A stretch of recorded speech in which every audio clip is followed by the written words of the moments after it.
아동기 행동장애 제6장 불안장애 12 불안장애 치료 아동과 청소년의 불안장애 치료는 오랜 역사를 가지고 있다. 그러나 효과적인 치료 방법에 대한 연구는 성인의 경우보다 광범위하지 못하며 임상적 수준의 불안 문제에 대한 체계적인 연구도 최근에 와서야 관심을 받고 있다. 1. 심리적 개입 불안장애 아동과 청소년의 치료에 대한 연구는 주로 두려움과 공포증에 대해 이루어져 왔으며 행동적 혹은 인지행동적 개입에 대한 연구가 주를 이루어왔다. 올랜딕과 킹의 연구에서는 불안장애 아동과 청소년을 위한 치료 가운데 경험적 지지를 받은 치료에 대한 문헌들을 고찰한 결과 행동적 치료와 인지행동적 치료가 가장 많은 지지를 받은 것으로 나타났다. 공포증을 치료하기 위한 몇 가지 행동적 기법과 불안 장애를 치료하기 위한 인지행동적 기법은 매우 체계적이며 효과적인 방법으로 간주되고 있다. 우리는 앞으로 이러한 개입에 대해 보다 상세하게 기술할 것이다. 두려움을 느끼는 자극에 대한 노출은 성공적인 불안 감소 프로그램의 매우 필수적인 요소라는 것에 주목할 필요가 있다. 따라서 공포증을 치료하기 위한 행동적 치료는 대부분 두려움을 느끼게 만드는 대상이나 상황에 노출하도록 하는 다양한 방법들이라 할 수 있다. 1.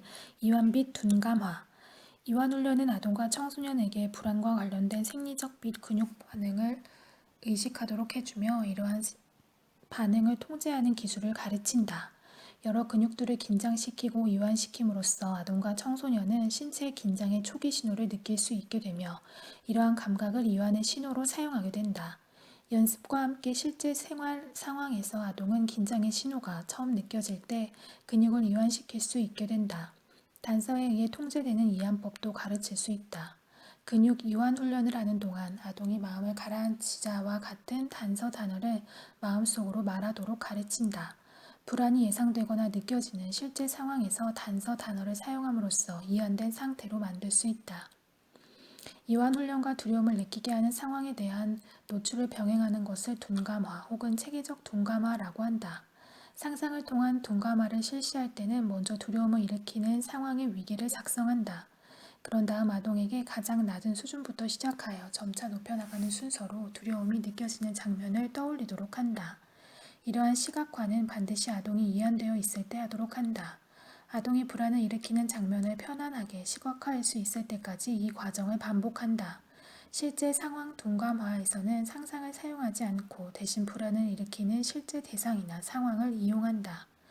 2. 모델링 일반적으로 활용되는 또 다른 행동 기법은 모델링이다. 반두라와 동료들의 초기 연구는 그 이후의 연구들을 촉진하는 촉매제 역할을 하였다. 모든 모델링 치료에서 아동은 두려운 상황에 잘 적응하는 사람을 관찰한다. 모델은 실제 인물일 수도 있고 혹은 상징적 인물일 수도 있다. 참여 모델링은 아동이 관찰을 한 후에 모델과 함께 불안을 느끼는 대상에 점진적으로 접근하도록 하는 방법으로 가장 효과가 좋은 치료 방법 중의 하나이다. 올랜딕, 물을 무서워하는 아동의 치료로 자주 인용되는 레위스의 치료는 모델링, 특히 참여 모델링이 어떻게 활용되는지 잘 보여주고 있다. 5에서 12세 남아 40명을 각각 4가지 치료 조건 중 한 조건에 배정하였다. 모델링 참여 조건에 배정된 아동들은 3명의 또래 남아들이 수영시험 과제를 수행하는 영화를 보았다. 영상 속의 모델들은 처음에는 두려움을 느꼈지만 점차 과제를 수행하는 능력이 향상되었으며 나중에는 물속에서 자기들끼리 즐겁게 노는 모습을 보여주었다. 영화를 본 직후 아동들은 수영장으로 가서 10분간의 참여 단계를 가졌다. 아동들에게 수영 시험에 포함된 활동을 하도록 격려하고 그러한 활동을 했을 때 사회적 강화를 제공하였다. 다음날 수영 시험을 실시하였을 때 통제 집단의 아동들은 아무런 변화를 보이지 않았다. 모델링만 제시한 조건의 아동들과 참여만 하였던 조건의 아동들은 유의미한 향상을 보였다. 그러나 모델링과 참여를 함께 하였던 조건에서 가장 큰 치료 효과가 나타났다. 5일 후 25명에 대해 추수평가를 한 결과 향상된 상태가 유지되고 있었으며 다른 수영장과 다른 수영 강사에게도 일반화되어 있는 것으로 나타났다. 추수평가에서도 역시 모델링과 참여를 병행한 집단이 가장 좋은 결과를 나타냈다. 이와 같은 결과는 다른 연구 결과와 함께 모델링 치료가 매우 효과적임을 시사한다. 그러나 무엇이 그러한 효과를 가져오는지는 분명하지 않다. 레이스의 치료법에는 수영 활동에 참가한 아동들에게 사회적 강화를 주는 것처럼 다른 요소가 포함되어 있다. 3. 유관성 관리. 모델링과 차기적 동감하는 아동의 두려움과 불안을 감소시키기 위한 방법으로 개발되었다. 이러한 기법의 기본 과정은 아동이 문제 상황에 접근하기 전에 불안이나 두려움을 감소시키거나 제거하여야 한다는 것이다. 조작적 조건 형성 원리에 근거한 유관성 관리 기법에서는 이러한 가정을 하지 않는다. 대신 아동의 불안 회피 행동과 관련된 유관성을 변경함으로써 그러한 문제 행동을 직접적으로 다룬다. 즉, 두려움을 유발하는 자극에 노출되면 정적 강화를 받을 수 있지만 회피하면 강화를 받을 수 없으며 향상할 때만 보상을 받게 된다는 것을 아동에게 확인시키는 것이다. 이러한 기법은 강화된 연습이라 불리기도 한다.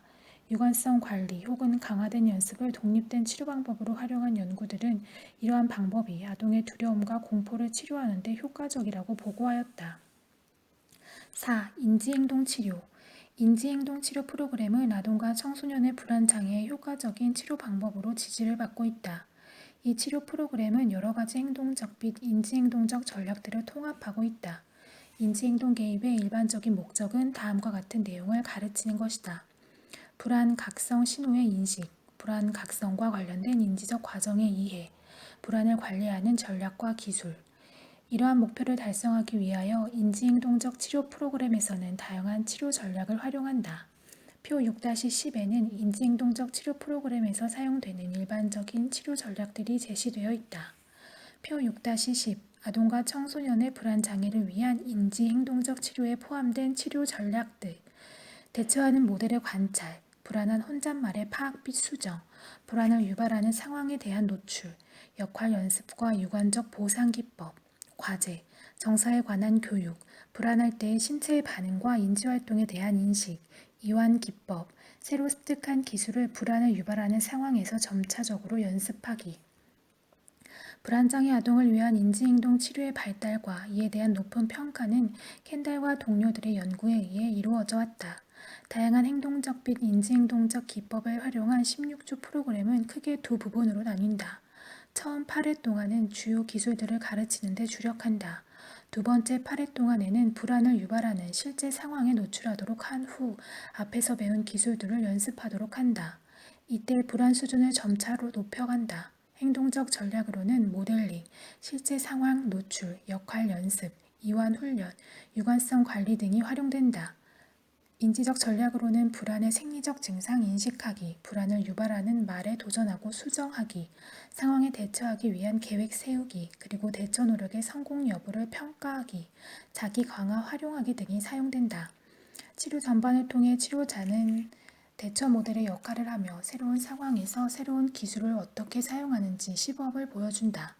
켄달의 인지행동적 치료 프로그램에서 치료자와 아동이 사이에 일어날 수 있는 대화를 보면 아동을 실제 상황에 노출시키기 위해 어떤 식으로 준비시킬 것인지가 잘 나타나 있다. 치료자, 지금 긴장되는 것 같니? 아동, 모르겠어요. 별로 그렇지 않는데요. 치료자, 네가 긴장하기 시작한다는 것을 어떻게 알 수 있지? 아동, 심장이 막 빨리 뛰기 시작하면요. 치료자, 숨쉬기는 어때? 아동, 숨이 가빠질 수도 있어요. 치료자, 그때 무슨 생각이 들까? 아동, 길을 잃어버리거나 내가 어디에 있는지 모르게 될 거라고요.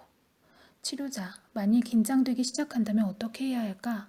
아동, 숨을 깊이 내쉬고 모든 것이 잘 될 거라고 말해요. 치료자, 잘했구나. 그런데 만일 네가 어디에 있는지 잘 모르거나 길을 잃게 되면 어떡하지? 아동, 다른 사람에게 물어봐요. 치료자, 그래, 다른 사람에게 물어보면 될 거야. 경비원이나 경찰관 아저씨에게 물어보는 것도 좋겠지. 지금 기분이 어때? 이제 한번 나가서 부딪혀 볼 준비가 된 것 같니? 이 프로그램은 켄달이 개발한 대처하는 고양이 워크북을 사용한다. FEAR란 약자는 프로그램에서 아동들이 배우는 4가지 기술을 나타내주고 있다. F. Feeling, 두려움을 느끼는가, 불안의 신체 증상 인식하기. E. Accept, 나쁜 일이 생길 것이라 기대하는가. A. Action, 도움이 되는 행동과 태도.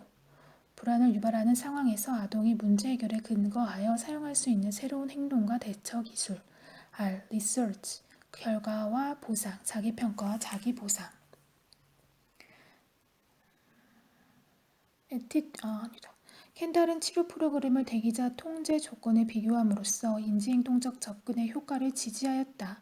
DSM-3 아래 세 가지 불안장애 진단, 과잉불안장애, 분리불안장애, 회피장애 중 하나로 진단받은 9에서 13세의 아동들을 무선적으로 치료 집단과 통제 집단에 각각 배정하였다.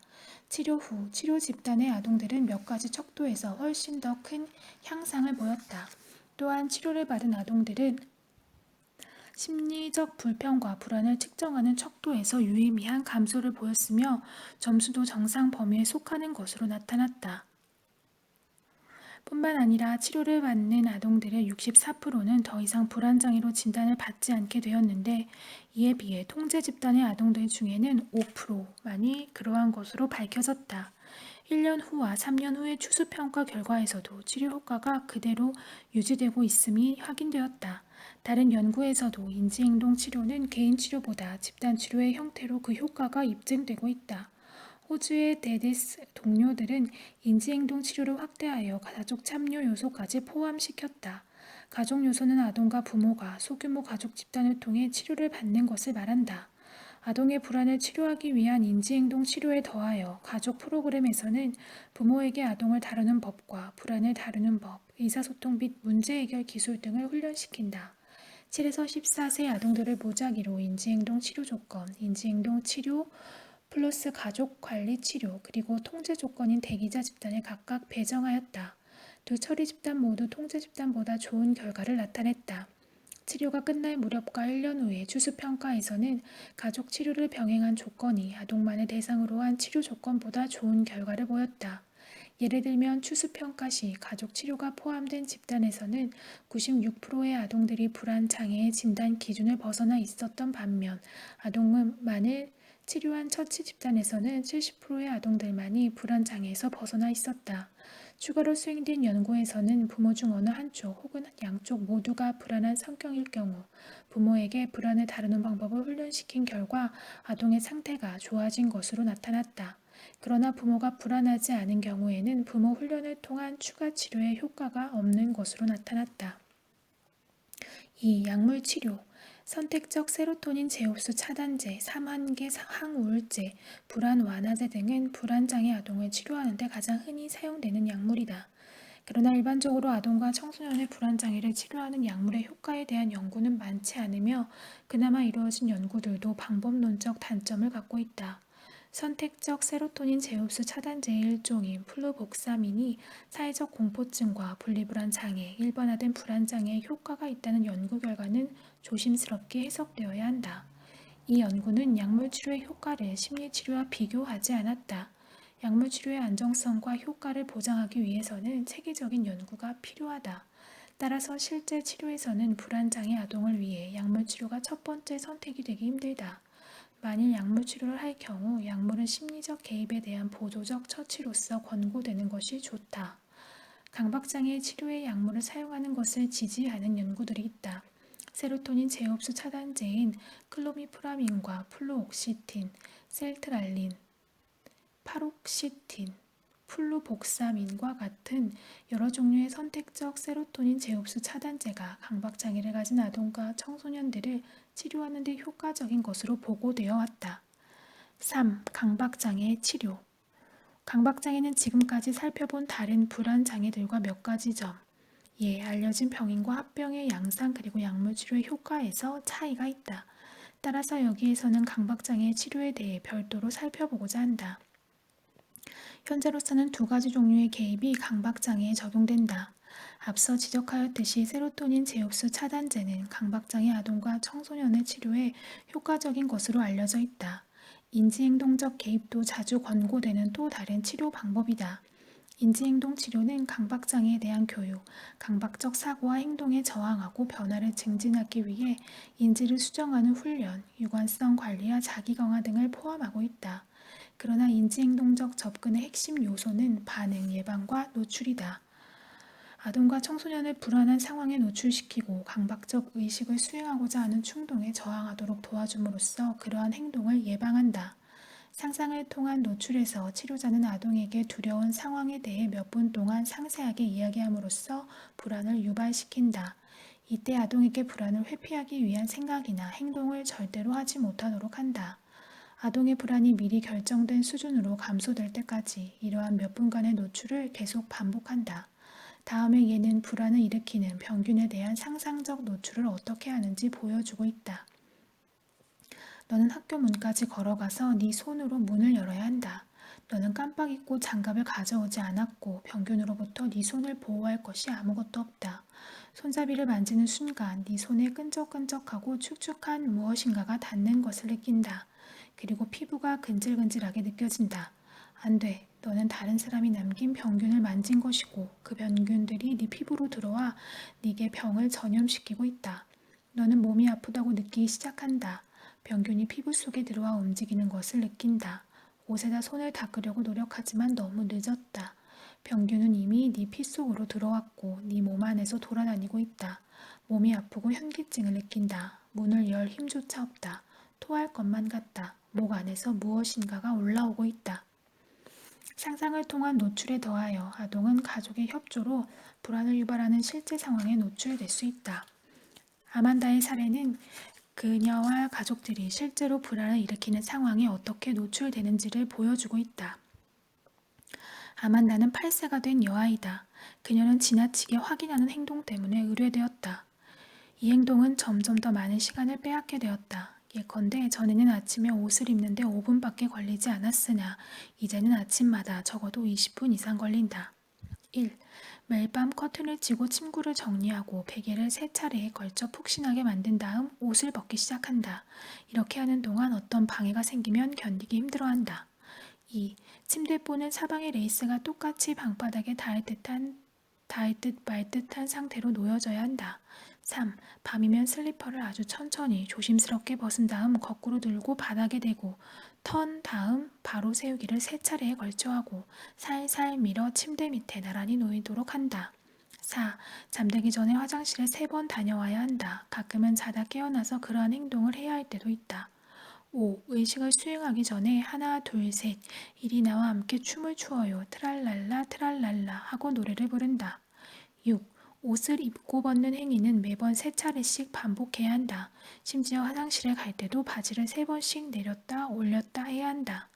7. 모든 장난감들은 지정된 위치에 놓여져야 하며 자기 방을 나갈 때는 이를 확인하고 또 확인한다.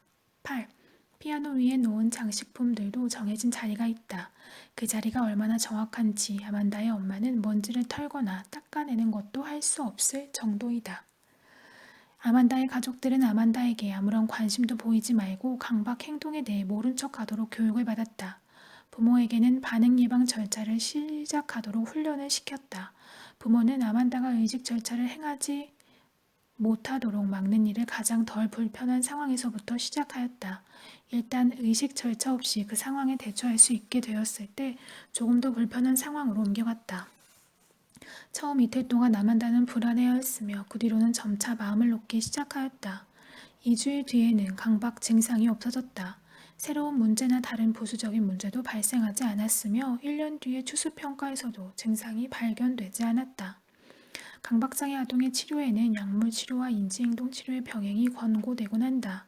그러나 인지행동 치료와 약물 치료, 그리고 혼합 치료의 효과를 비교한 잘 통제된 대규모 연구는 아직 없다. 두 치료법을 각각 사용했을 때의 효과를 비교한 소규모 예비 연구에서는 두 방법 모두 8에서 18세 아동과 청소년의 강박장애 치료에 효과가 있는 것으로 밝혀졌다. 일부 연구에서는 인지행동 치료의 효과가 더 나은 것으로 나타나기도 하였다.